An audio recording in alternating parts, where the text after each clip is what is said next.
You guys rule. I owe you so big. Thank you. Thank you to all of you. August 15, 2005 was meant to be the happiest day of Ashley Massaro's life, but instead, it marked the start of a tragic downward path for the former WWE star.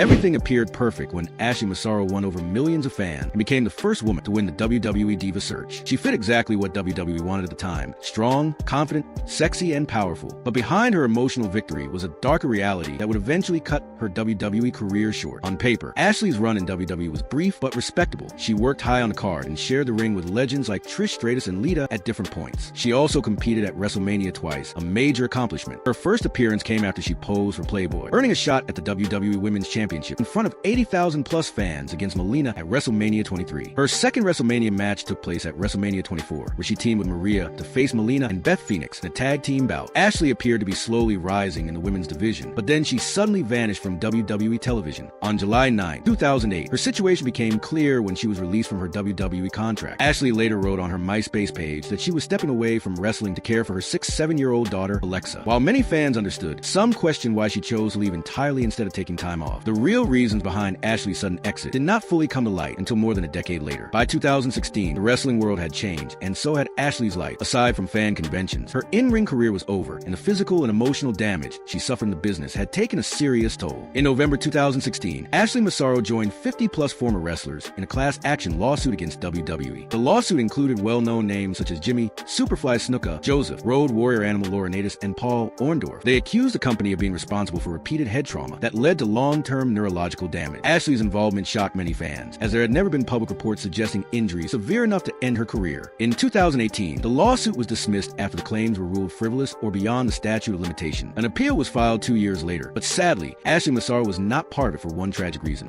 Wrestling fans and a community on Long Island are mourning the sudden death of a former star. Yeah, Ashley Massaro was found dead inside her home in Suffolk County. The Suffolk County Medical Examiner in New York confirmed that Ashley Massaro passed away on Thursday and was taken to the medical examiner's office. Law enforcement sources said a rescue call came in at 5:23 a.m. from her home in Smithtown. She was rushed to a nearby hospital, where she was later pronounced dead. Dispatch audio reported that emergency responders arrived to find an unconscious woman and performed CPR while transporting her to hospital. Corey Graves posted a tweet saying he didn't know her well, but he was around her recently and said that she was great to be around.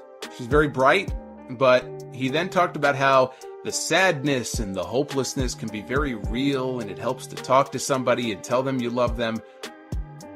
Ashley Marie Massaro passed away on May 16, 2019, and her death came as a complete shock. Just one day earlier, the 39-year-old had posted a normal tweet replying to fan mail with nothing suggesting anything was wrong. Everything appeared completely ordinary. Her passing sent shockwaves through the pro wrestling world. Wrestlers such as Trish Stratus, Mick Foley, and Hurricane Helms publicly shared their condolences, honoring the former WWE star. WWE also released its traditional remembrance graphic to pay tribute to Ashley Massaro. However, her death soon led to the release of deeply troubling information about her short time with the company. Following her passing, Ashley's attorney, Constantine Kairos, released a powerful affidavit that Ashley had previously submitted to court during a lawsuit against WWE. The document revealed disturbing details about her experience in the company and exposed a harsh reality behind the scenes. According to the affidavit, Ashley was never supposed to wrestle at all. Opening pages of the affidavit stated that WWE pressured her into wrestling without proper training. Ashley explained that after winning the 2005 Diva search, she was given a choice. She could either accept the $250,000 prize and work as the public face of the women's division, or pursue an in-ring wrestling role. Ashley chose a non-wrestling